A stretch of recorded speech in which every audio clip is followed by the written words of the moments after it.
Boa tarde a todas as pessoas, né? Hoje é um dia, assim, bem importante para nós, da equipe de serviço social, que é o momento de devolutiva dos resultados da pesquisa que nós iniciamos esse processo em 2020, né? Ela foi aplicada em 2021, sobre o levantamento do perfil e das necessidades dos integrantes do MPF com deficiência, né? A equipe de serviço social, anteriormente, junto com a equipe multidisciplinar, fazia o acompanhamento das pessoas com deficiência, mas isso era de uma forma pontual, né, individualmente. E surgiu essa demanda e essa necessidade da gente conhecer um pouco quem são as pessoas com deficiência da nossa instituição, do MPF. Nós estendemos esse questionário também, guardadas suas peculiaridades, ao Conselho Nacional do Ministério Público e à Escola Superior do Ministério Público da União. Hoje, nós vamos apresentar os resultados da pesquisa que foi aplicada aos integrantes do Ministério Público Federal. Então, a Glauce, né, eu sou a Patrícia, tem a Nissa, a Glauce, a Cláudia, que é assistente social e chefe da assessoria psicossocial, e a nossa colega Ide também, que já se aposentou e colaborou para a aplicação dessa pesquisa, né?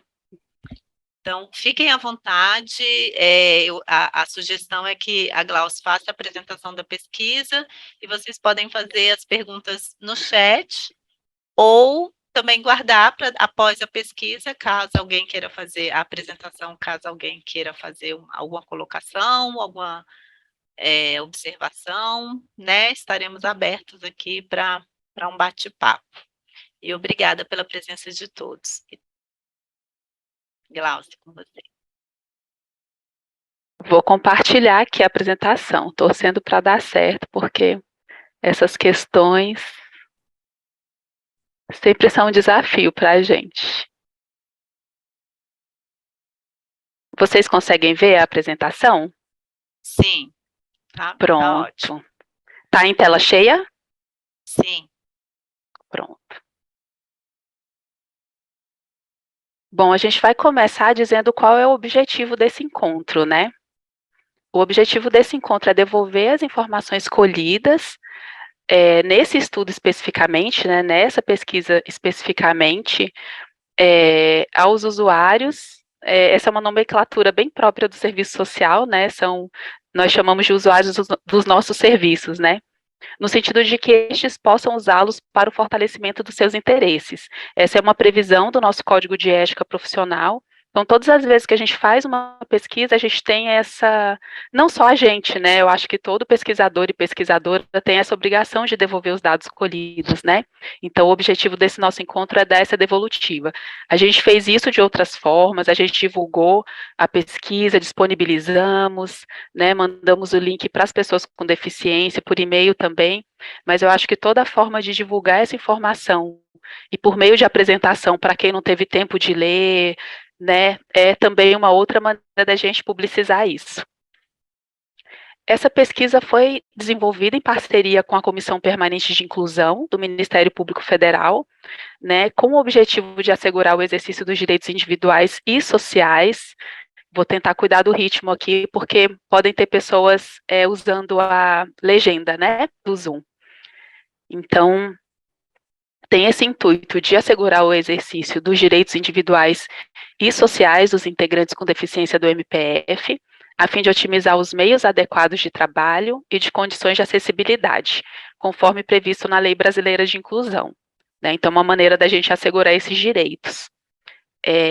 Essa pesquisa foi disponibilizada em 2021, como vocês sabem, mas todo o planejamento foi realizado ali em 2020, né? Então, tem uns 2 anos aí que a gente já está trabalhando com essa pesquisa, né?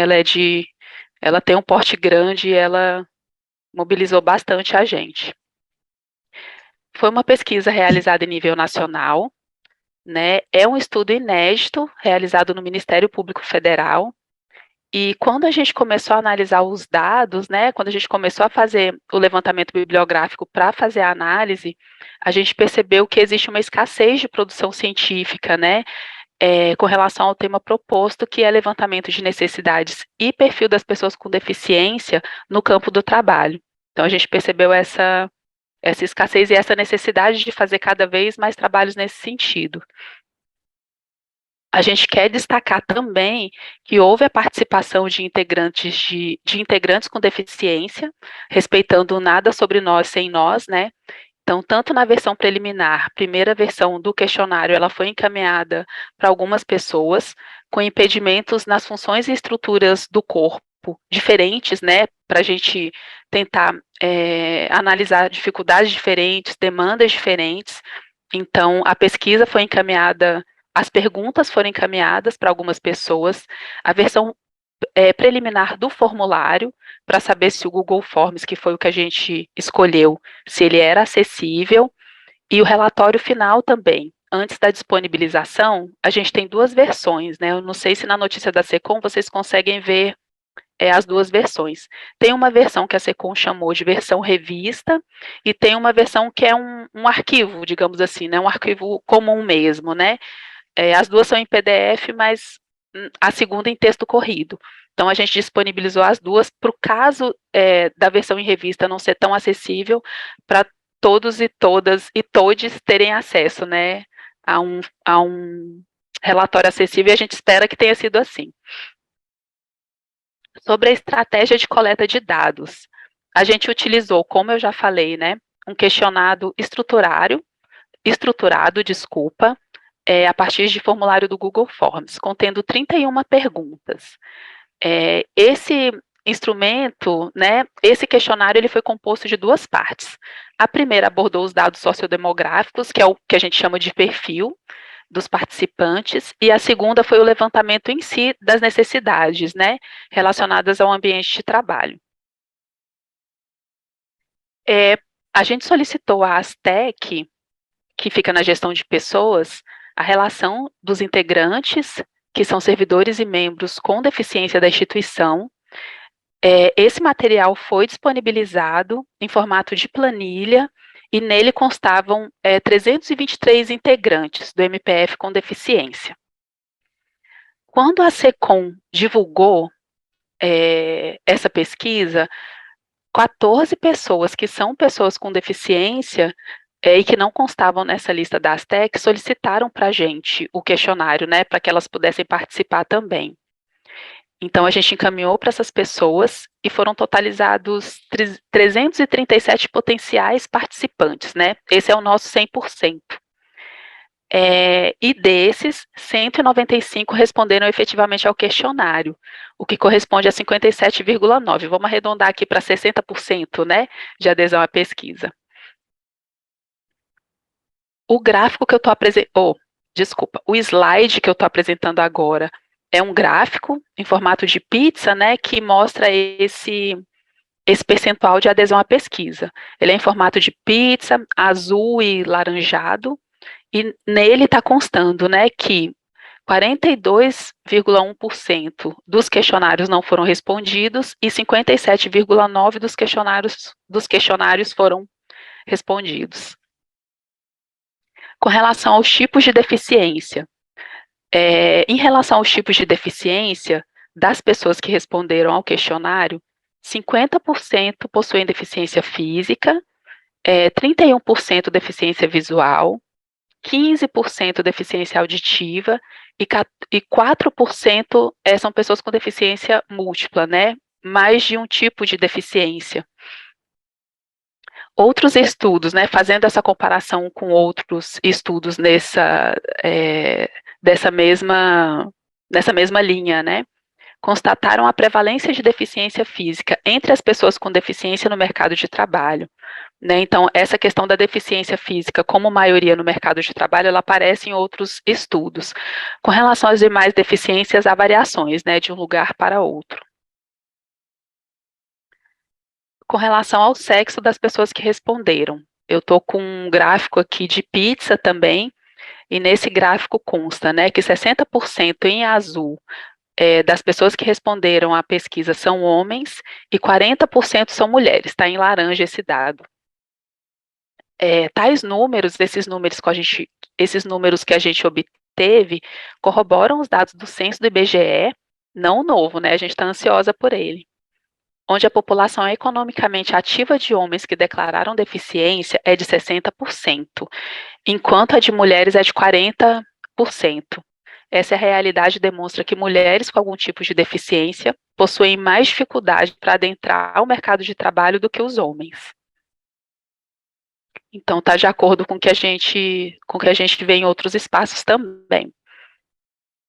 Com relação à raça, tem um gráfico de pizza aqui, azul, laranja, cinza e amarelo, e nele tem os percentuais de raça que a gente obteve na pesquisa. 63,6% dos respondentes declararam-se de cor branca, 28,7% de cor parda, 2,1% de cor amarela e 5,6% de cor preta, né? Para chegar na população negra, a gente soma preta e parda, né? Esses percentuais. E aí, uma observação com relação a isso. A partir da comparação entre o perfil dos integrantes do MPF e o da população brasileira em geral, uma preponderância de pessoas que se declaram como brancas, que se reflete também no espaço socioocupacional do MPF, o qual se caracteriza pela ocupação de pessoas, na grande parte das vezes, com maior acesso e oportunidades, contemplando nessa realidade as pessoas com deficiência da instituição, né? Então, a gente percebe uma maioria branca na instituição como um todo, a gente percebe uma maioria branca no MPF também das pessoas com deficiência. Nesse sentido, corroboramos o posicionamento do Comitê Gestor de Gênero e Raça do MPF, quando afirma na informação técnica número 2/2020. Desculpa.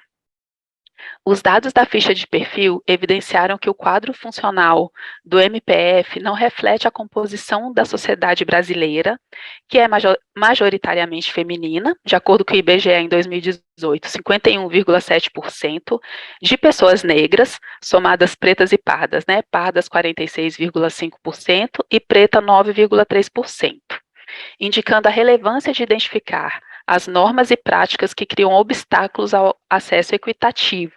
Quando a gente fala de equidade, a gente está falando de um atendimento das pessoas conforme as necessidades, né? Aqui a gente não pode falar de igualdade.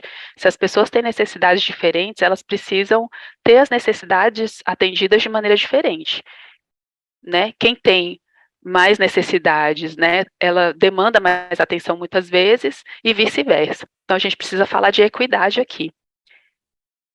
Que criam obstáculos ao acesso equitativo dessas pessoas aos cargos e funções no âmbito da instituição. Então, a gente precisa pensar em políticas nesse sentido também. Agora eu vou trazer os dados relacionados à escolaridade. Mais uma vez eu tenho um gráfico de pizza, nas cores azul, laranja, cinza, amarelo e azul claro. 42% das pessoas com deficiência que responderam à pesquisa possuem especialização, 43,1% possuem ensino superior completo, 4,1% possuem nível superior incompleto e 3,1% possuem mestrado. Quando comparado com os dados dos trabalhadores com deficiência de modo geral, verificamos que o quadro de pessoas com deficiência no MPF possui uma escolaridade acima da média. Com relação à faixa etária, agora a gente tem um gráfico de barras aqui, todo na cor azul, demonstrando os percentuais de distribuição por grupo de idade. Nós temos 5,1% de pessoas que responderam à pesquisa na faixa entre 24 a 29 anos, 30% na faixa de 30 a 39 anos, a maioria, 39%, está na faixa de 40 a 49 anos, de 50 a 59 anos, 21%, e 60 a 69 anos, 4,6%. Onde estão essas pessoas que responderam ao levantamento? né, onde estão as pessoas com deficiência. A maior concentração de pessoas está no Distrito Federal, que é onde tem o maior quadro, né, está no DF. Então, 24,1% dessas pessoas está no DF, seguido por São Paulo, 14,4%, Rio Grande do Sul, 8,7%, Rio de Janeiro, 7,2% e Minas Gerais, 6,2%.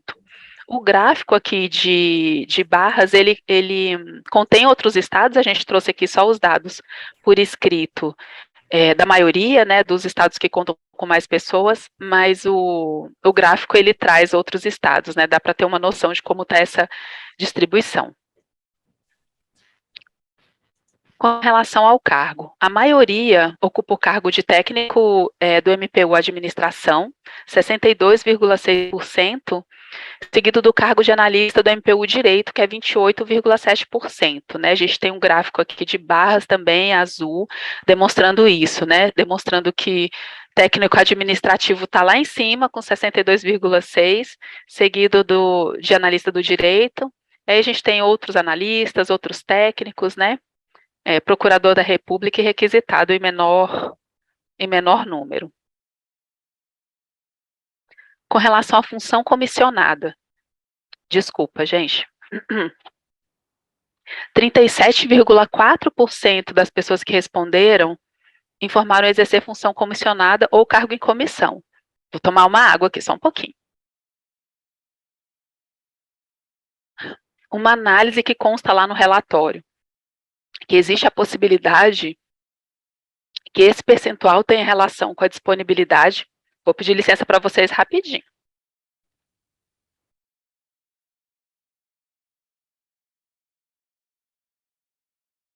Estou ficando rouca de tanto falar. Vida real aqui na apresentação. Então, a gente fez uma análise no relatório de que é possível que esse percentual tenha relação com a disponibilidade que o exercício de uma função ou cargo exige, o que pode se contrapor às necessidades de cuidados e tempo de descanso que podem ser maiores para esse grupo, a depender do grau de deficiência. Aqui a gente precisa falar de equidade de novo, né?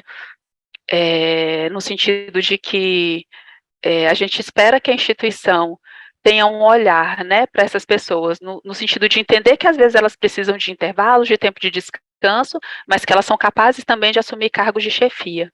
Na nossa prática profissional, a gente percebe que algumas pessoas preferem não assumir, até têm oportunidade, mas preferem não assumir para poder fazer os intervalos e cuidados sem que essas pessoas vivam barreiras atitudinais, e outras pessoas nos contam que elas percebem essa falta de oportunidades como uma barreira atitudinal. Né? Algumas pessoas, elas falando de impedimentos nas funções e estruturas do corpo, elas têm um agravamento ao longo da vida funcional, e a gente já ouviu algumas histórias no sentido de quanto mais esses impedimentos, né, quanto mais essas questões se agravam, mais as funções ficam menores, né? Então, assim, com algumas pessoas dá para fazer essa ligação, né? As questões vão se agravando, a pessoa vai conseguindo entregar menos, né? Assim, pensando numa linguagem institucional que não é uma fala nossa. Então, a partir desse momento, as funções vão diminuindo. Então, a gente precisa mais uma vez trazer o conceito de equidade aqui.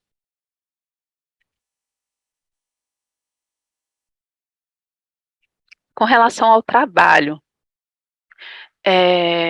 sobre o cumprimento de jornada de trabalho, 12% dos participantes cumprem jornada reduzida e 8,7,6% cumprem jornada de trabalho prevista no edital para o cargo, de acordo com o funcionamento de cada unidade do MPF. Então, a gente tem um percentual bem pequeno aqui de pessoas com jornada reduzida. Em relação ao ingresso do MPF por meio de cotas reservadas à pessoa com deficiência, 83% dos respondentes informaram ter ingressado por meio de reserva de vagas, enquanto 17% ingressaram em vaga de ampla concorrência. Em relação à deficiência, 3,5% informaram tê-la adquirida após o ingresso no MPU, Esse dado corrobora a importância do acompanhamento aos integrantes com deficiência durante o percurso da vida laboral, né? A gente precisa tomar cuidado para não olhar para as pessoas que ingressam, né, em vaga reservada e perder de vista essas pessoas que adquirem, né, os impedimentos ao longo da vida funcional. 41% dos respondentes informaram ter identificado necessidade de adaptação em relação ao trabalho durante a vida laboral. Desses participantes, 26% afirmaram que as adaptações solicitadas foram atendidas, 13% dos participantes relataram atendimento parcial das adaptações, 5% informaram não atendimento das adaptações identificadas e 56% afirmaram que não se aplica. Com relação a essas necessidades de adaptação, a gente fez um encaminhamento e talvez vocês tenham ficado sabendo disso, né, das pessoas que responderam e solicitaram algum tipo de adaptação. A gente fez esse encaminhamento no final do ano passado, nominalmente, por unidade, então talvez de alguma maneira vocês tenham sido procurados com relação a essas solicitações que vocês fizeram. As principais adaptações, as principais necessidades de adaptação destacadas pelos participantes aparecem na seguinte ordem, né, no levantamento que a gente fez. Estação de trabalho ergonômica, 13 pessoas solicitaram. Ambientes digitais do MPF, sistemas e conteúdos eletrônicos acessíveis, 9% das pessoas solicitaram. Monitores maiores, 8%, configuração específica de monitor para pessoas com baixa visão, 6%, aparelho telefônico com amplificador de escuta e sinal luminoso, 5%, e fone para atendimento eletrônico, 4,6%. Lupa eletrônica, por último, 3,5% das pessoas solicitaram essas necessidades. Acho que eu passei direto aqui. Peraí. Pronto, voltei. Os sistemas e portais do MPF são uma demanda bem recorrente, assim, com relação à acessibilidade nas tecnologias, né? É uma demanda que a gente ouve bastante e recebe bastante. Então, assim, a primeira pergunta que a gente fez foi com relação aos sistemas e portais mais usados. O único está disparado na frente com 97%, e-mail 96%, intranet 90%, Horus 89%, Kairos 69%, SNP 64%, MPF Drive 63,5%, PIN 40,5%, portal de senhas 24,6%, sistema de saúde 18%. Em relação às principais necessidades de adaptação, sob a perspectiva qualitativa dos dados inerentes às barreiras tecnológicas, identificamos possibilidade de ajuste do tamanho da fonte, conversão de texto em áudio, acessibilidade dos ícones e botões de comando dos sistemas e ausência de legenda e libras. Aí aqui a gente traz um gráfico de colunas azuis, né, com esses dados aqui. Aliás, desculpa, com os dados de sistemas que não apresentam boa acessibilidade. Antes eu tinha falado dos sistemas mais usados e agora a gente perguntou especificamente dos sistemas que, na falta de um termo melhor, que não apresentam boa acessibilidade ou que apresentam, né, que as pessoas encontram dificuldades, né, com relação a esses sistemas. Um único disparado, seguido por e-mail, Horus, né, eu vou dar os percentuais aqui para vocês. O único com 8%, e-mail 6,6%, Horus 5,6%, intranet 4,6%, SNP 4,6%, MPF Drive 4%, Kairos 4%, rede de bibliotecas 3% e o wiki do MPF 2,5%. O wiki do MPF eu confesso que eu desconheço. Eu acho que eu desconheço. Sobre dificuldade. Perdão. Não, Glaucia, ela teve um uso muito grande naquela época que a FGV estava aqui, aquelas consultorias de planejamento estratégico, e aí o pessoal criou várias páginas dos setores na Wiki, que era para você colocar informação, hoje isso está na intranet e a Wiki está quase morta, assim, praticamente ninguém usa mais e nem atualiza, mas ela ainda existe se a gente tentar acessar. Entendi, confesso que eu nem sabia. Cristina, que bom que você está aqui, bem-vinda. Obrigada. Sobre dificuldades de mobilidade. As dificuldades identificadas pelos participantes mais citadas foram disponibilidade de vagas reservadas para veículos, tem uma pergunta específica sobre isso também, ausência de maçaneta tipo alavanca, falta de sinalização nos degraus, desculpa, eu não estou falando dos percentuais, se tiver alguma pessoa cega ou com baixa visão é importante fazer isso. Então, com relação à disponibilidade de vagas reservadas para veículos, 7,6%, ausência de maçaneta tipo alavanca, 5,6%, falta de sinalização nos degraus, 5%, escassez de piso derrapante e antitrepidante, 5%, ausência de sanitários acessíveis, 4,6%, necessidade de maior largura das portas, 4%, falta de guarda-corpo e corrimãos, 3,5%, maior largura das áreas de circulação, 3,5%, e sinalização das rotas de fuga, 3,5%. Importante observar que essas informações devem ser concatenadas ao contexto arquitetônico de cada unidade em que esses participantes estão lotados. Assim, não correspondem à realidade do MPF como um todo e devem ser analisados na correlação servidor-unidade de lotação, o que será feito quando dos encaminhamentos desse relatório. Então, existe um documento com encaminhamentos específicos, por unidade, que faz esse encaminhamento mais individual, por unidade, digamos assim. Com relação à vaga reservada, né? Essa é aquela questão que eu disse para vocês que é uma questão específica sobre isso, sobre esse assunto. Então, com relação à necessidade de vaga em decorrência de mobilidade reduzida, os participantes declararam o seguinte: 55% não possuem mobilidade reduzida, 18% possuem mobilidade reduzida e têm acesso à vaga reservada, 17% possuem mobilidade reduzida, mas não necessitam de vaga reservada, e 9% possuem mobilidade reduzida, mas não têm acesso à vaga reservada destinada a pessoas com deficiência. Então, isso também vai acontecer por unidade, também não vai expressar a realidade do MPF como um todo, e essas demandas também são encaminhadas de modo mais individual. A gente fez uma pergunta com relação à avaliação pelo Índice de Funcionalidade Brasileiro, o IFBRA. Só um momentinho.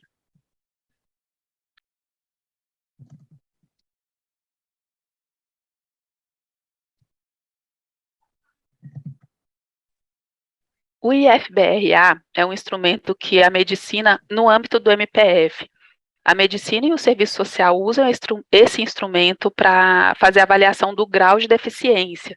Hoje ele é utilizado, eu não vou dizer que exclusivamente, a ideia dele é que seja usado para fins de aposentadoria, mas ele já tem sido usado um pouco para outros fins, né? Mas aqui ele é bastante utilizado para fins de contagem do tempo de aposentadoria, né? Que pode ser reduzido 2, 6 e 10 anos, a depender do grau de deficiência.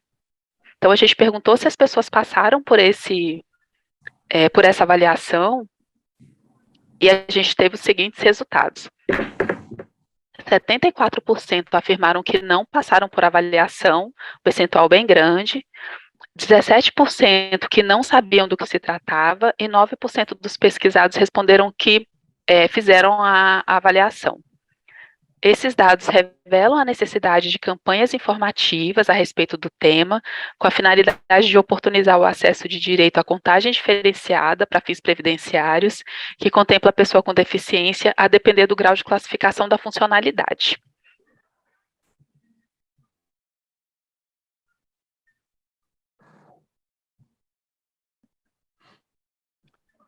Agora, a gente fala sobre as necessidades de adaptação para o exercício das atividades laborais em regime de teletrabalho.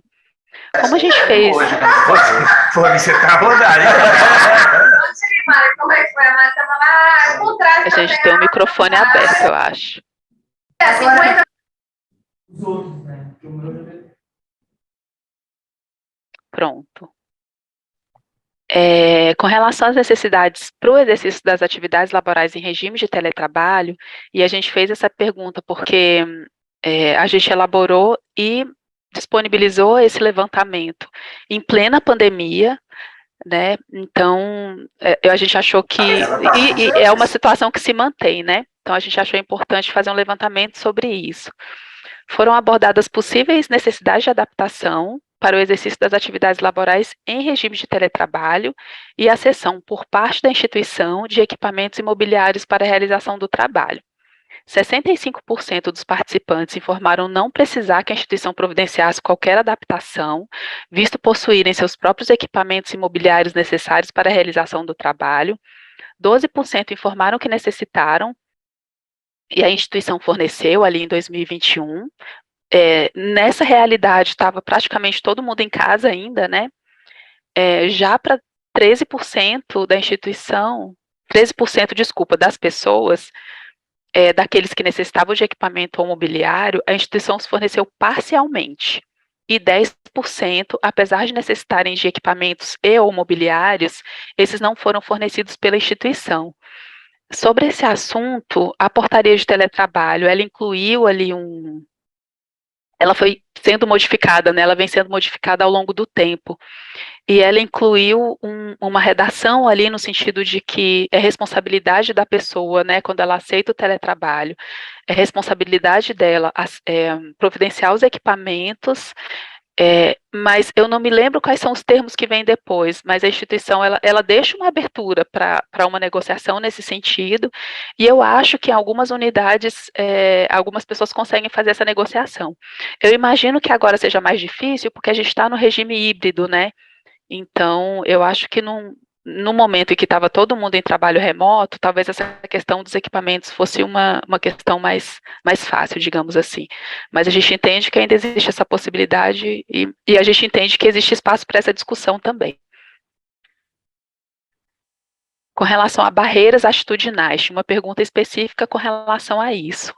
Né? Barreiras atitudinais se referem à estigmatização, ao desmerecimento e à marginalização, ao assédio moral, falta de empatia e desconhecimento sobre a questão da deficiência. Então, as barreiras atitudinais identificadas com maior frequência foram atitudes de preconceito e discriminação, invisibilidade, assédio moral, falta de empatia e dificuldade de acesso a cargos de chefia, que foi uma questão que a gente falou ali atrás, né?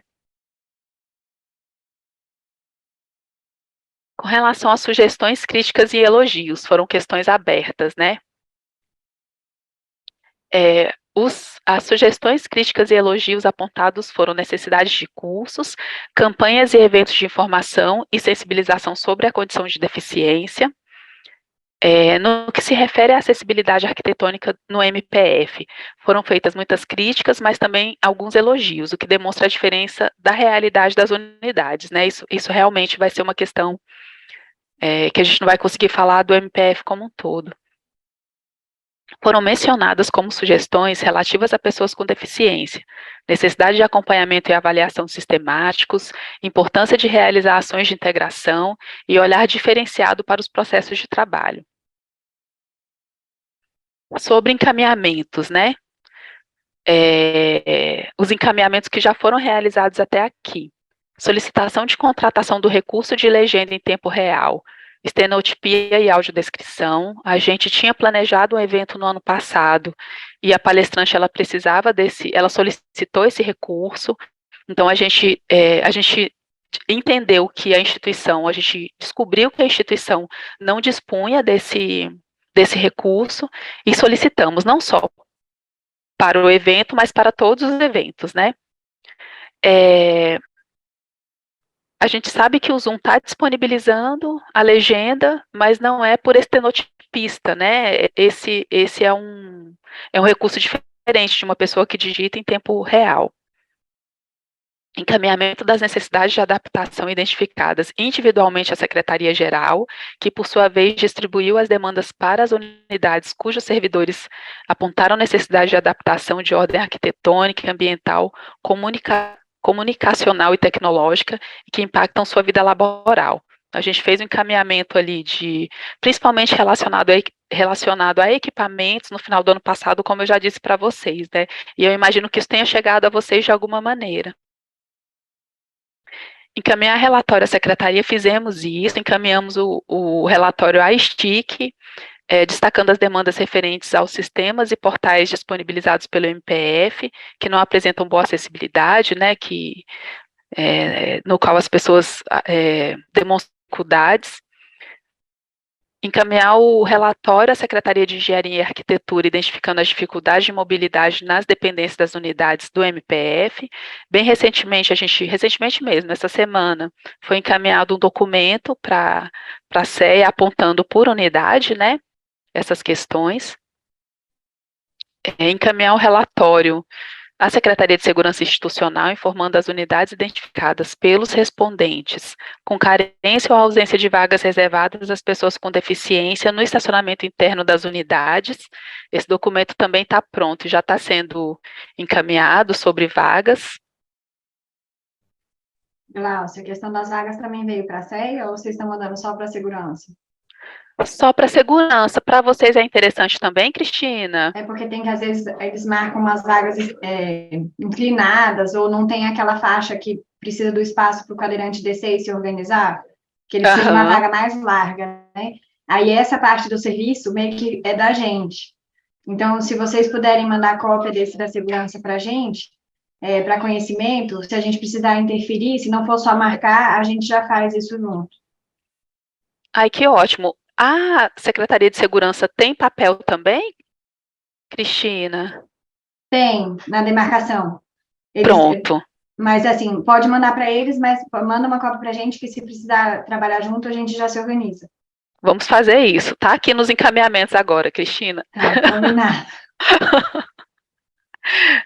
Dar continuidade à promoção de cursos, eventos e rodas de conversa entre a equipe de serviço social e as pessoas com deficiência, tanto integrantes quanto familiares. A gente tem tentado fazer isso. Na terça-feira, a gente fez um encontro com familiares, com integrantes que possuem pessoas com deficiências, né, pessoas com deficiência na família, com esse foco. Às vezes a gente convida as pessoas que ingressaram mais recentemente para uma roda também, né, para um evento coletivo, para se apresentar, para levantar possíveis demandas, para se colocar à disposição. Em dezembro a gente sempre faz um evento também em comemoração à data prevista, né? E esses eventos da semana são em comemoração ao Dia Nacional de Luta, né? Agora em setembro é um mês bem importante nessa temática. Sistematizar o programa de acompanhamento das pessoas com deficiência no MPF no que concerne a atuação da equipe de serviço social. Já estou encaminhando para a conclusão. Para concluir, a gente trouxe um trecho que é do próprio relatório, né, que a gente acha importante compartilhar para vocês, né, que é um pouco do que a gente entende, né, com relação à deficiência. Assumimos que a deficiência não é inerente ao indivíduo, independentemente da estrutura social. Priorizamos os aspectos sociais e ambientais, reconhecemos a deficiência como uma diferença e não como uma anomalia, tratamos da inclusão das pessoas com deficiência como uma responsabilidade pública e não como uma questão do âmbito individual, destacamos as condições sociais, ambientais e econômicas como ponto primário de intervenção. E aí aqui tem, né, quais foram os autores que a equipe se baseou para fazer. Eu não vou tentar dizer não, porque eu não sei pronunciar, mas quais foram os autores que a gente, né, parafraseou para colocar esse trecho no relatório. Aqui, o nosso contato, a gente sempre está à disposição para vocês tirarem dúvidas, se precisarem de orientação, se tiverem alguma necessidade de adaptação, no caso de uma mudança, né, de unidade, né, às vezes a pessoa já tem a adaptação ali na sua unidade, mas numa mudança ela precisa de novas adaptações, então a gente fica à disposição. Esse é o nosso contato, esse é o nosso e-mail, que é o pgr-serviço-social@mpf.mp.br. Essa é a nossa equipe e a gente agradece demais a presença de vocês. A gente está bem surpresa com a quantidade de pessoas, bem feliz com esse evento. Obrigada, agradeço em nome da equipe, né? Nós somos, como a Patrícia disse no início, Cláudia, Glaucio sou eu, a Anissa e a Patrícia. Esse foi um trabalho desenvolvido pela equipe em todas as etapas. Em todas as etapas, toda a equipe construiu, toda a equipe participou, toda a equipe pensou, toda a equipe articulou. Então, esse é o resultado, né? A gente está aqui para apresentar o resultado desse trabalho, que não acaba aqui, né? Tem encaminhamentos, tem questões que a gente precisa pensar o tempo inteiro. E a gente só tem a agradecer a presença de vocês. Eu vou encerrar o compartilhamento para abrir a palavra e para a gente conversar um pouquinho.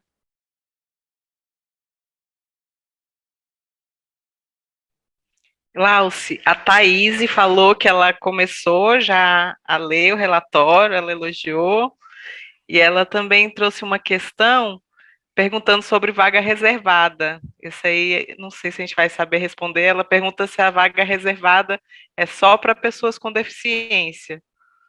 Eu sei que tem para gestantes também, né? Eu acho que são as mesmas regras de vaga reservada externas, né? Tem para idosos e tem para gestantes, mas algumas dessas regras são locais. Algumas coisas são legislação federal, outras são estaduais, outras assim municipais. Então não tem tem lugar que não tem para gestante, no DF tem, né, para gestante. Então para idoso e para gestante tem que verificar em cada lugar qual que é a regra e qual é o percentual. Não, sim, eu acho que ela está se referindo a pessoas com mobilidade reduzida, né? Se a vaga é destinada apenas para pessoas com mobilidade reduzida. Eu imagino que não, porque, por exemplo, uma pessoa com baixa visão, né? Uma pessoa, acho que o que ela quer dizer é pessoa surda, né? Que tem outras questões envolvidas, se ela tem direito à vaga também.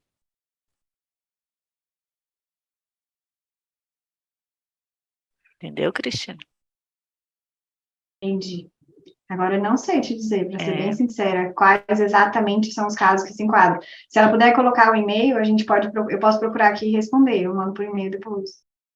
Isso, e pode mandar para a gente também, viu, Thaís? Ela está até com a mãozinha levantada. Você quer falar, Thaís? Boa tarde. Na verdade, eu queria só, quando eu levantei a mão, era só para explicar que a minha dúvida é referente à mobilidade reduzida, na verdade. Porque onde eu trabalho surge muito essa dúvida, assim, porque tem uma briga constante, eterna sobre vagas, porque tem uma quantidade de vagas menor do que o número de servidores, né? Então, eles reservam vagas para deficientes, só que na nossa unidade tem uma quantidade significativa de deficientes, né? E eu sempre digo que eu não quero a vaga, apesar de ser deficiente, eu tenho uma deficiência na mão, que não me impede em nada, não me atrapalha em nada na locomoção. Então, eu sempre nego o direito a essa vaga e sempre tem uma discussão, assim, sobre o porquê que eu não aceito a vaga, né? E aí fica aquela dúvida, porque tem outros colegas com a mesma deficiência que querem a vaga, então eu sempre digo, né, que na verdade é um direito e eu não sou obrigada a usar um direito, eu não quero o direito e ok que elas queiram esse direito. Mas aí, na última discussão, teve essa dúvida, assim, de que seria só para vagas, só para pessoas com mobilidade reduzida ou não, se seria ou não. No caso delas, elas também não têm mobilidade reduzida, mas são deficientes, né? Quando a gente perguntou especificamente, mas não que isso restrinja, né? No levantamento a gente perguntou especificamente sobre pessoas com mobilidade reduzida. Mas assim, Thaís, eu não vou te responder sobre outras questões, porque eu fico com receio de dar uma resposta incorreta. Mas a gente fica à disposição, viu, no e-mail, e até para discutir essa questão de possíveis encaminhamentos, né, nessa unidade de vocês, né, porque assim, uma vez a gente já perguntou, eu acho que com relação à PGR, a gente já fez uma consulta para a segurança, e a segurança foi muito, assim, focada na lei, né, que olha, o percentual é esse, e a gente respeita o percentual. mas eu acho que sempre há espaço para outras discussões, né, para pensar em alternativas, né? Se tem uma unidade que o percentual está respeitado, mas que tem mais pessoas que necessitam do que, né, do que esse percentual que está ali demarcado, então eu acho que é algo para a gente discutir institucionalmente, né? Cristina, se você quiser complementar, que bom que você está aqui para responder algumas coisas. Eu anotei aqui o nome da Thaís, que eu consigo no PIN o e-mail dela. Estava dando uma busca aqui rápida, só que eu preciso confirmar se essas são as últimas atualizações. Mas fala que o percentual da vaga para pessoa com deficiência é para quem tem deficiência física nos membros inferiores, pernas ou pés, dificuldades para caminhar, e incapacidade mental, e mobilidade reduzida temporária, que seria, né, da pessoa não conseguir se movimentar. Então, é mais focado nos membros inferiores e na questão mental. Mas eu vou conferir se essa informação é a mais atual, e aí eu mando para o seu e-mail, Thaís, e copio a Gláucia. Obrigada, Cristina. De nada.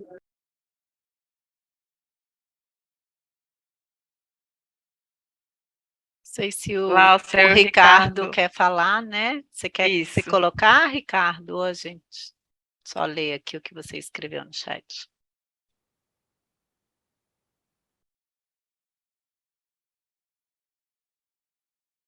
Ricardo Macedo, né? É porque quando você falou da aplicação, da avaliação por Sim, IFBRA, sim, sim. você quer se colocar? Porque eu fui submetido a um EPI sobre essa classificação. É aquela classificação para efeito de aposentadoria, não é isso, Klaus? Então, você é submetido a um grau como que eu diria, a um grau de deficiência, que seria o caso, né? Que seria leve, moderada e grave. Eu tenho acompanhamento do médico ortopedista, eu tenho poliomielite desde 6 meses de idade. Então, eu faço esse tratamento com esse médico desde tenra idade mesmo, já fiz várias cirurgias com ele. Ele me classificou como moderado, dentro de tudo que ele conhece, né, sobre a minha vida, sobre toda a minha história como deficiente. Eu fui para a avaliação de Brasília, né, da junta médica, e me colocaram como leve. Então, assim, são coisas que não tem muito sentido. Por exemplo, certas avaliações que fizeram, eu tenho hoje 59 anos. Eu não consigo levantar o meu pé hoje, por exemplo, a 10 centímetros, tenho que jogar a perna. Então, esse tipo de coisinha não é considerado nessa avaliação. E isso é muito importante, sabe? Então, assim, o que poderia me dar um tempo maior, já tenho 33 anos de contribuição, né? Agora veio essa coisa maravilhosa do nosso presidente aí, né? E a gente está cumprindo agora um pedágio. Já poderia ter ou em abono de permanência, né? Ou até mesmo aposentando. Então, assim, é muito sacrificado, sabe? A gente tem uma história de vida já, ou seja, de uma vida toda, né? E vivendo tudo isso aí, sendo discriminado não só, né, em momento como esse, mas assim, quando é criança, quando é jovem, quando é adulto, tudo isso eu já passei e já superei muita coisa, né, dessa forma. Mas quando você vê uma situação dessa, poxa, na época eu argumentei, falei, aí não teve muita, sabe? Teve até uma observação falando que eu tinha uma observação foi que eu tinha entrado e adquiri a deficiência durante o trabalho, que não é verdade, né? Então, assim, sabe, são coisas que você vai vendo, tinha que ser mais claro nesse sentido, sabe? Eu perguntei também, eu até coloquei essa pergunta que achei interessante, porque uma vez eu perguntei quantos deficientes que tem no MPF, né, no MPU como um todo. Aí não souberam informar. Então, eu estou achando fantástica essa pesquisa que foi feita. Eu fui um dos que respondi, fiz as minhas críticas lá, eu acredito que deva ter sido até em cima de 6 meses que eu falei agora, e acho importante demais ter esse número, sabe, a gente saber quantos somos dentro do nosso órgão, né, porque eu acho que se o Ministério Público briga tanto pelo cidadão, eu trabalhei no atendimento ao cidadão, a gente briga tanto pelo cidadão de fora, E o de casa, às vezes, ele fica desassistido. Então, é importante que a gente tenha também esse olhar para dentro aí. Acredito que seja aí o pensamento de todos, e eu acho que o momento da gente falar é esse, eu acho importante a gente colocar isso. Agradeço pela oportunidade aí. Um abraço para todo mundo e parabéns aí por esse trabalho, viu, Glaucio? Eu acho que é um pontapé inicial, é um início muito bom e a gente está caminhando e precisa caminhar mais ainda. Um abraço, muito obrigado. Ricardo, que bom seu comentário, que bom sua pergunta. Dá para a gente fazer um esclarecimento não só para você, como para todo mundo que está aqui. Obrigada, viu, pelo que você falou com relação ao trabalho da gente. Com relação à questão da avaliação, às vezes a gente recebe uma pessoa que vem para fazer a avaliação e no processo, muitas vezes, o médico assistente, o médico que acompanha a pessoa, esse médico diz se a pessoa tem deficiência grave, moderada, né? Só que esse resultado, ele só vai ser gerado a partir desse instrumento, que é o IFBRA, né, a partir da aplicação dele. Então, eu entendo que, às vezes, o médico entende que a deficiência é grave, mas esse instrumento, ele tem o esforço de colocar em prática aquela definição da LBI, que é impedimentos mais barreiras. Então, existe a possibilidade, eu estou saindo da sua situação individual, viu, Ricardo? Sim. Existe a possibilidade de uma pessoa com o mesmo impedimento, né, pensando em sídio, assim, com o mesmo impedimento de outra, a depender das barreiras, né, a depender dos facilitadores, ela ser classificada de maneira diferente, né, ela ter, muito entre aspas, menos deficiência do que a outra pessoa, porque a gente está falando de deficiência mais barreiras. Pensando no seu caso específico, Ricardo, me parece, pelo que você falou, que você pediu reconsideração. Acho que vale a pena solicitar reconsideração, viu? Porque só complementando, Glaucio, porque, veja bem, se você tem uma deficiência física, se você é um deficiente físico, o seu médico atestou isso a vida toda, e quando você vai ser questionado pelo adjunto, por exemplo, é feito isso por videoconferência, por médicos que não são necessariamente da sua área. Eu precisaria o quê? De um traumatologista, de um fisioterapeuta, né? Que é o caso do meu médico lá. Isso não aconteceu. Eu estou falando assim, o meu caso, mas eu acho que isso pode envolver todos os casos, né? De se avaliar a pessoa pessoalmente, sabe? Em loco ali. Porque não tem como você saber se eu consigo levantar o meu pé 5, 10 centímetros, né? Quando eu, por exemplo, vou te dar um outro exemplo, eu sou paratleta, eu sou arqueiro. Então, quando eu fui classificado como arqueiro, uma junta de classificadores me avaliou se eu tenho domínio de tronco, se eu levanto braços, e tanto é que eu tenho autorização para tirar sentado no banco ou numa cadeira de roda. Então, são classificadores que fizeram isso. Foi em loco, isso foi analisado em loco. Isso é importante que se faça, sabe? Eu acredito que eu quero mais que essa fala minha tenha uma contribuição, sabe, que venha agregar mais para que vocês possam também olhar nesse sentido, que eu acho muito importante. Tá certo. Obrigado. Ricardo, mas Sim. Só te perguntando, você pediu a reavaliação? Eu pedi, mas acho que manteram, sabe, não teve mudança nenhuma, não. Aí você já desanima, você já fica desmotivado e tudo. Mas assim, desmotivado nesse sentido, porque eu nunca deixei como se diz, né, a peteca cair, não. Eu não deixo a bola baixar, não, sabe? Então eu vou levando e bola para frente, né? Mas que a nossa luta seja para outros também, né? Quando eu faço uma defesa de uma pessoa com deficiência, eu mesmo que não sirva para mim, eu tenho certeza que vai ter um fundo didático aí que vai servir para outras pessoas. Acredito que já tem uns dois anos, viu, Patrícia? Né? Eu questionei na época por que é uma psiquiatra que está fazendo, por que são gastos que estão fazendo, sabe? Mas, enfim, né? É uma outra história a ser verificada.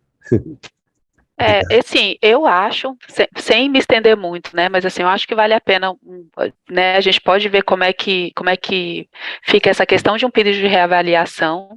Eu acho que, na minha opinião, vale a pena. Vamos ver o seu caso individual, a gente vai ver direitinho o que Porque, aconteceu. porque eles, Talvez a gente até chame você para porque o conversar. que eles tentaram na época foi fazer a minha aposentadoria pelo INSS. Ou seja, ela até me perguntaram, você sabe que essa avaliação você vai aposentar pelo regime de previdência? Poxa, eu tenho 20 anos de Ministério Público, eu vou ter paridade, eu vou ter integralidade, né? Eu estou cumprindo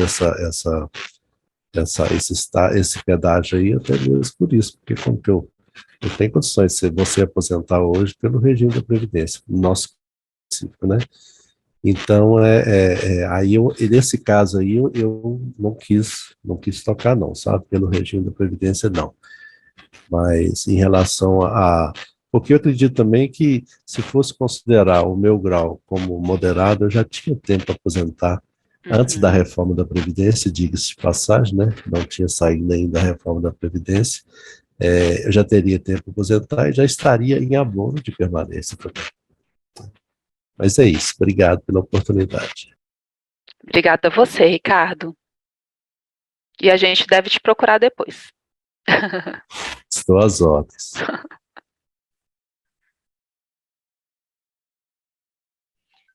Aqui no chat, a Rosana fala para falar um pouco mais do IFBR. Aí você diz, Rosana, se essa explicação que a Glauci deu já te atendeu, viu? E a Maria do Socorro, ainda sobre a questão das vagas, ela trouxe o artigo 47 do Estatuto, que dá a entender mesmo que é vaga para pessoas com mobilidade reduzida mesmo. Deixa eu ver se teve mais alguma Bacana. coisa por aqui. Também vou dar uma olhadinha aqui.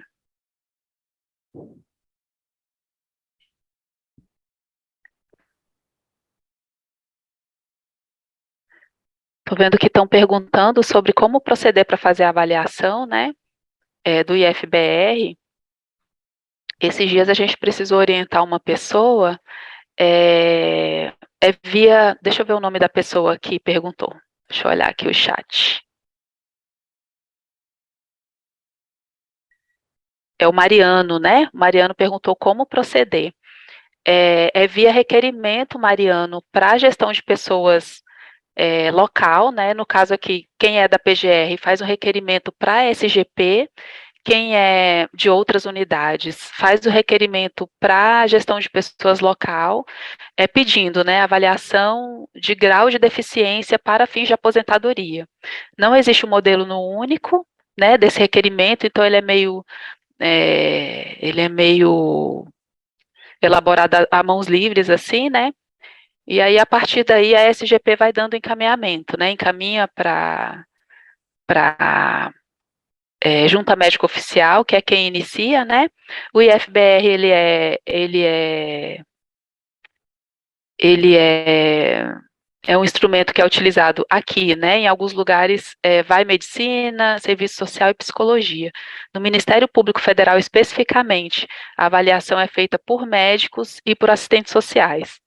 Né, então, a depender da soma, né, da avaliação da medicina e do serviço social, a gente chega no grau de deficiência, né, com a soma dessas duas áreas do conhecimento. Então, o procedimento é esse: fazer o requerimento para a gestão de pessoas local, solicitando essa avaliação para fins de aposentadoria.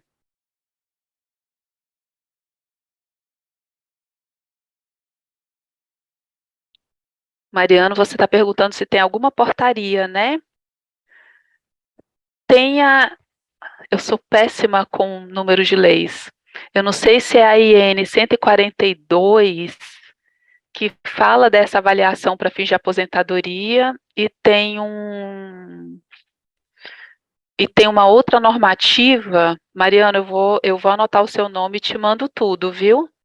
Infelizmente, a minha memória é péssima para leis, assim. Eu até disse esses dias para uma pessoa que me procurou que eu preciso estar com uma colinha com essas leis para responder de pronto. Mariano Oliveira, né? acho que da Silva. Eu te passo essa normativa. Passamos para você. A Rosiana está perguntando aqui, Glauci, o procedimento para ser reconhecida como pessoa com deficiência, quando não ingressou como pessoa com deficiência.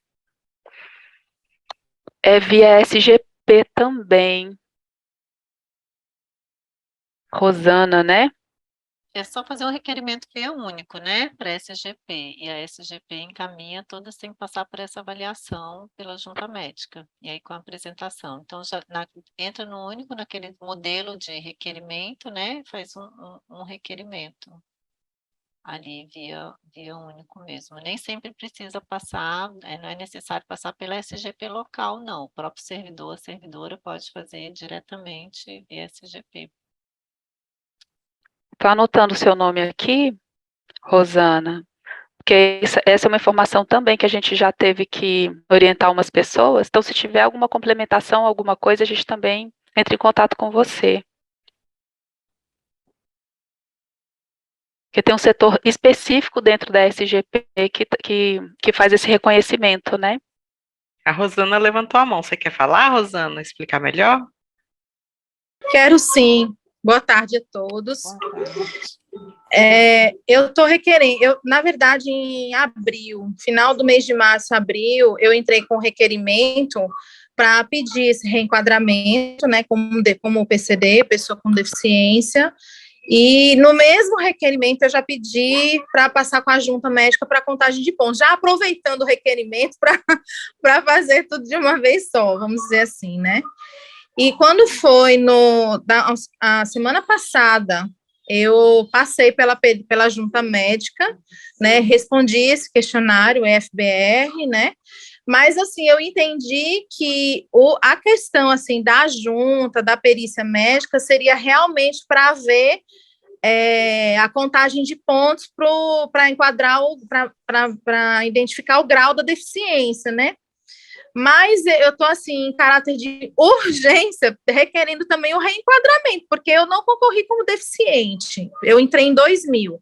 Não concorri, nem lembro se na época tinha vaga para essas vagas reservadas para PCD, né? Aliás, eu entrei em 2000, mas o concurso acho que foi de 98.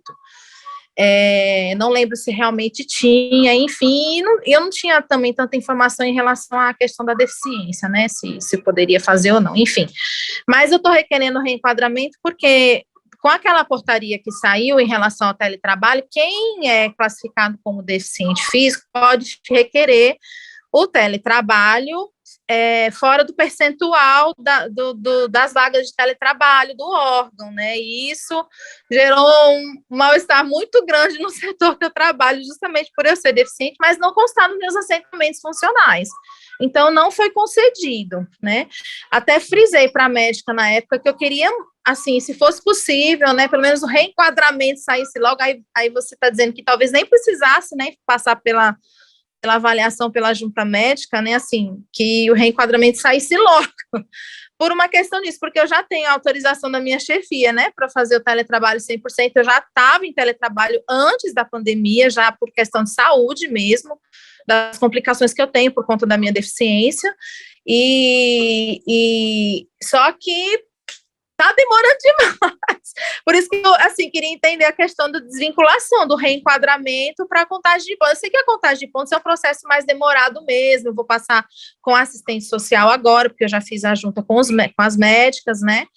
Mas eu queria, assim, um esclarecimento melhor em relação ao reenquadramento, né? Assim, se eu preciso esperar até o final do processo para poder ser reenquadrada como PCD, né? Inclusive, no meu PGE, o meu processo tem mais de 100 folhas, assim, que comprovam, assim, a extensão da comprovação dos laudos, né, como PCD, né?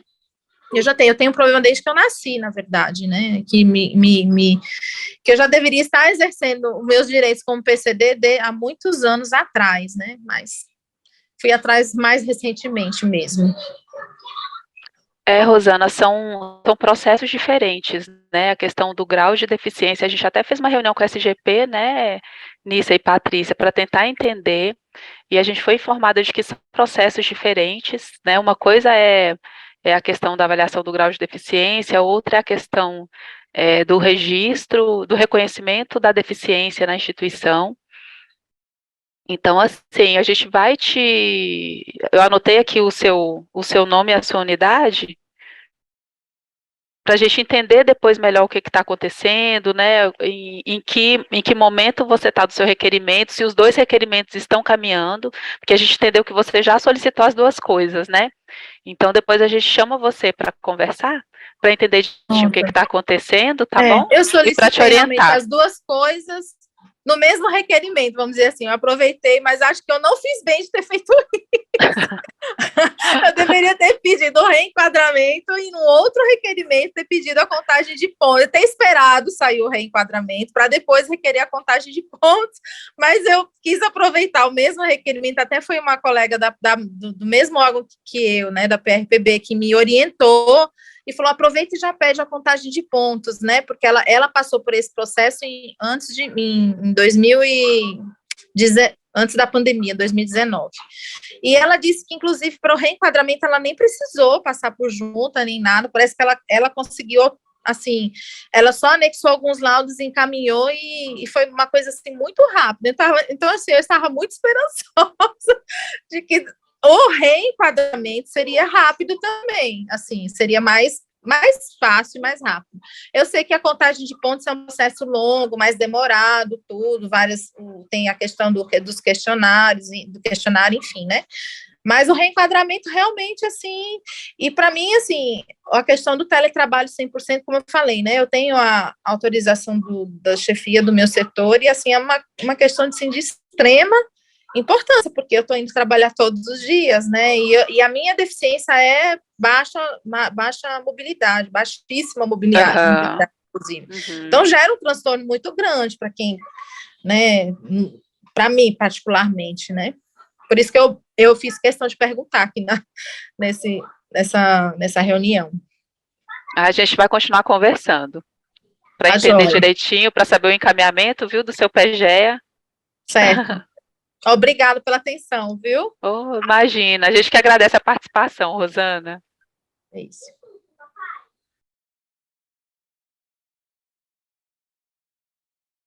Deixa eu dar uma olhadinha aqui. Tem mais alguma coisa no chat? Deixa eu olhar aqui.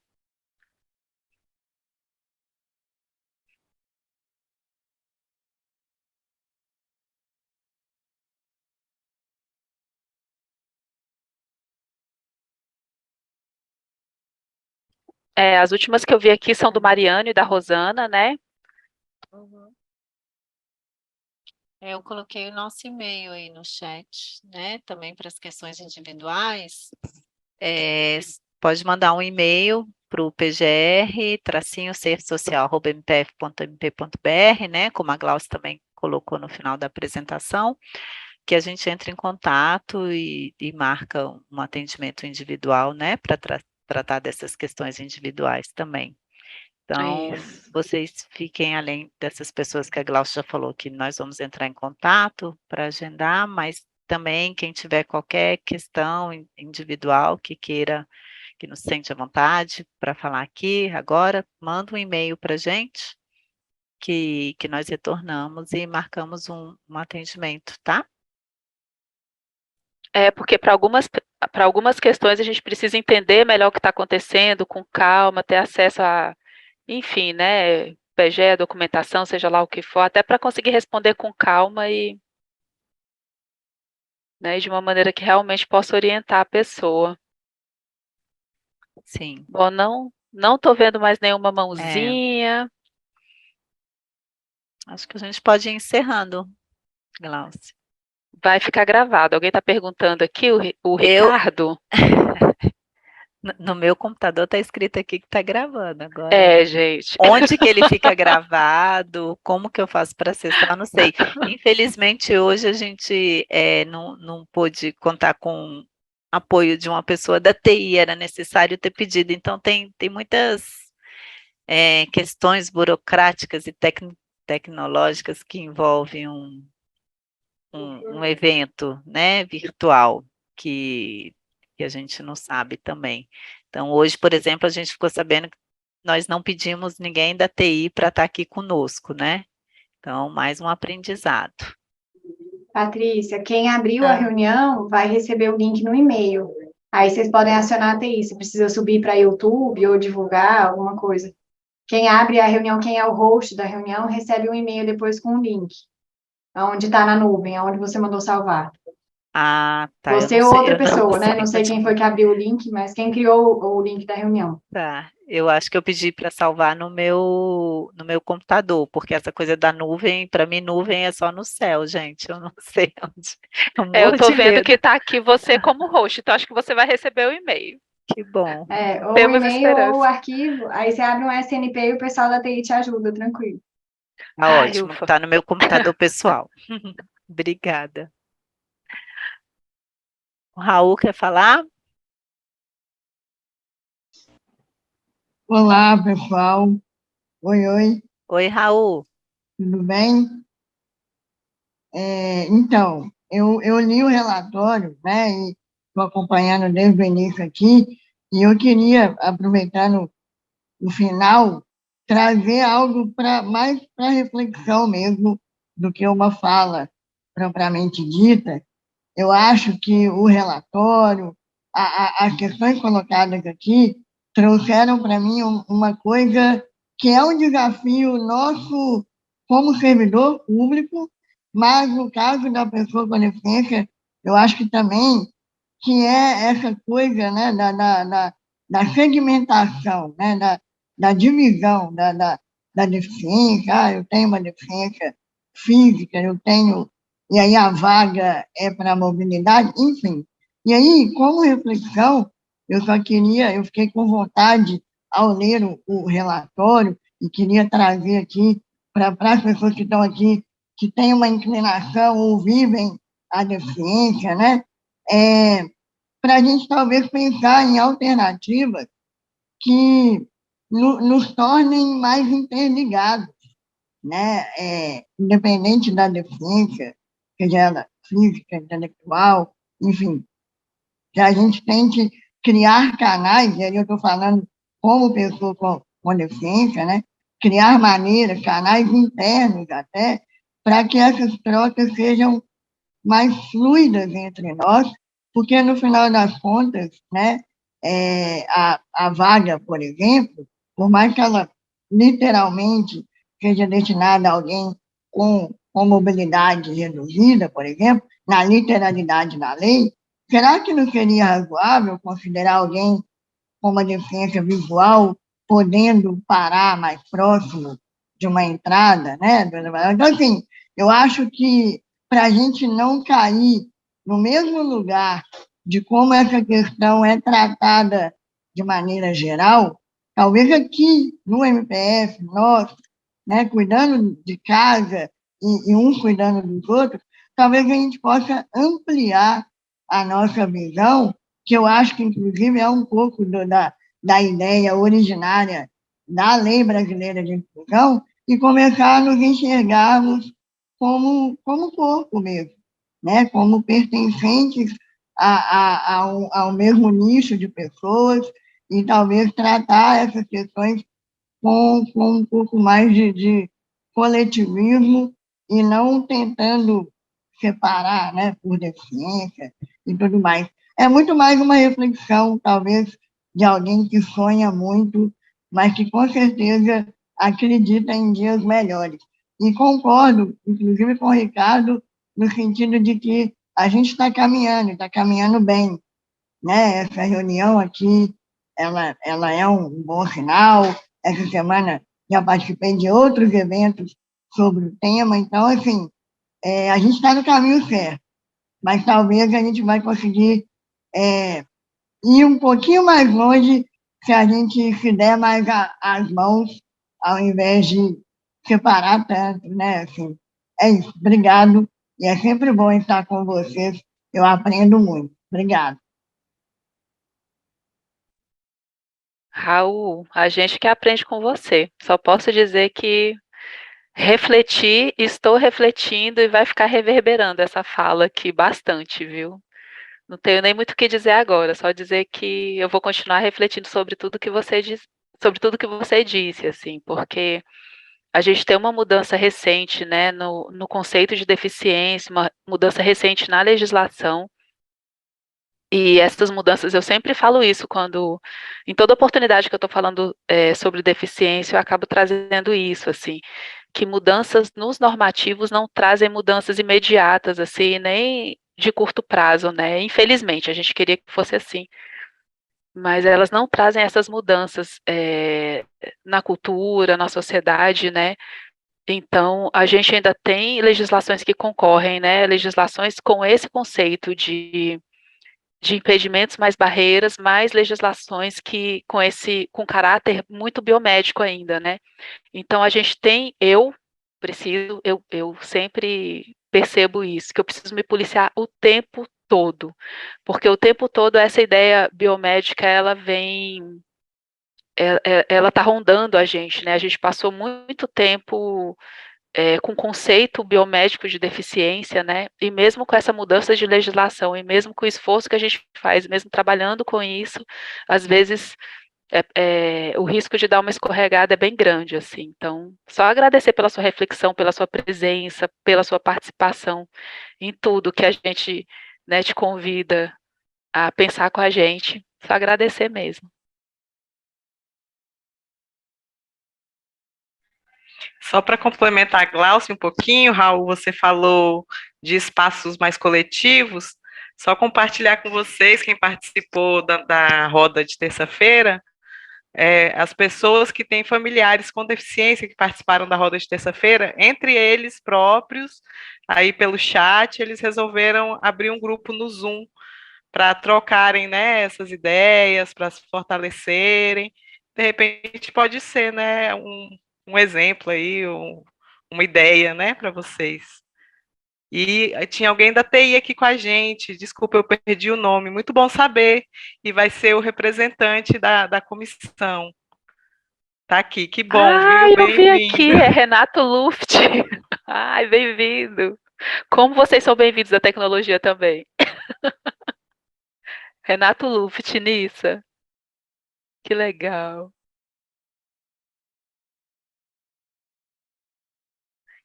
Ó, vi outro comentário aqui da Rosilene Alvarenga. Sugiro que tenha uma outra reunião com servidores deficientes e dependentes com deficiência. A área de perícia médica do MPF precisa ser mais sensível, bem como o setor de gestão de pessoas. Sugiro a criação da comissão e iniciar alguma ação efetiva. Isso foi uma questão discutida na roda com familiares, viu, Rosilene? E vai ser um encaminhamento, assim, né, esse encaminhamento que a Anissa falou, ele tem essa questão aí. A Rosilene está falando da criação do grupo, né? Criaremos nos próximos.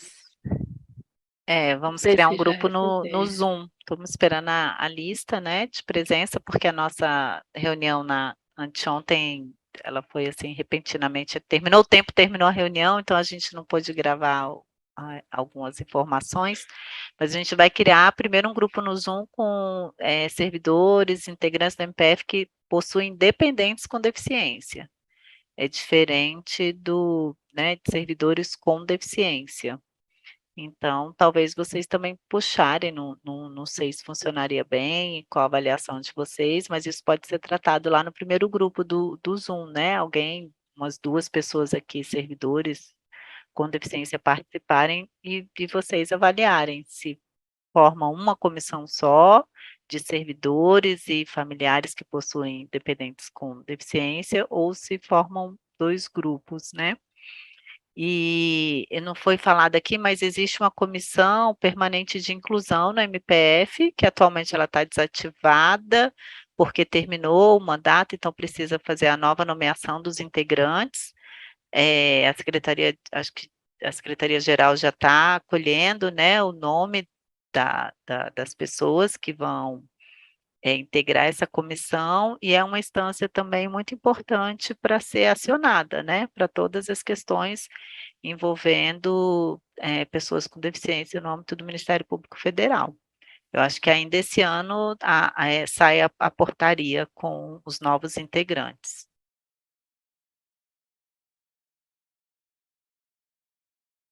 Ok. Podemos encerrar. Gente, não esqueçam de assinar a lista de presença, quem fez inscrição para fins de AQ, e a avaliação de reação também, é um pedido que a QVT nos fez, assim, então já coloquei os links aí no chat, se vocês puderem copiar e fazerem logo, tá? Agradeço a participação de todos, todo mundo, foi muito bacana, assim, é muito legal para nós do serviço social, né? A maioria, temos mais 2 colegas, um em São Paulo, no Rio de Janeiro, e somos 4 aqui em Brasília. A equipe é pequena para atender todo mundo do Brasil, para conhecer, mas a tecnologia tem nos proporcionado isso. Então, essa é a parte boa, né, desse Zoom, desses encontros, da gente tentar se aproximar através dessa telinha aqui. Isso tem sido bem proveitoso, tá? E obrigada por todas as observações, as intervenções, os questionamentos. A gente vai entrar em contato e com certeza vamos fazer outros encontros. Já temos um evento marcado dia 1º de dezembro, vocês já podem anotar aí na agenda de vocês, né, que é o Dia Internacional da Pessoa com Deficiência. Então, vamos falar sobre inclusão digital, porque foi isso que mais tem, como é que é? Tiago, da TI, tem uma pessoa da TI, assim, foi o tema, né, a questão, assim, que mais nos trouxe reflexões para fazer no levantamento, né, sobre a acessibilidade digital. E vamos ter algumas pessoas para falar sobre isso, acho que vai ser bem bacana. Então, dia 1º de dezembro, 2 horas, vocês vão receber o convite. E divulguem nosso relatório, eu acho que nós fizemos esse evento aqui, a divulgação não é voltada só para pessoas com deficiência, divulguem para chefias, divulguem para os colegas, coloquem na biblioteca digital da sua unidade, divulgue para a SGP. Acho que quanto mais pessoas souberem, né, melhor. Tá bom? Obrigada.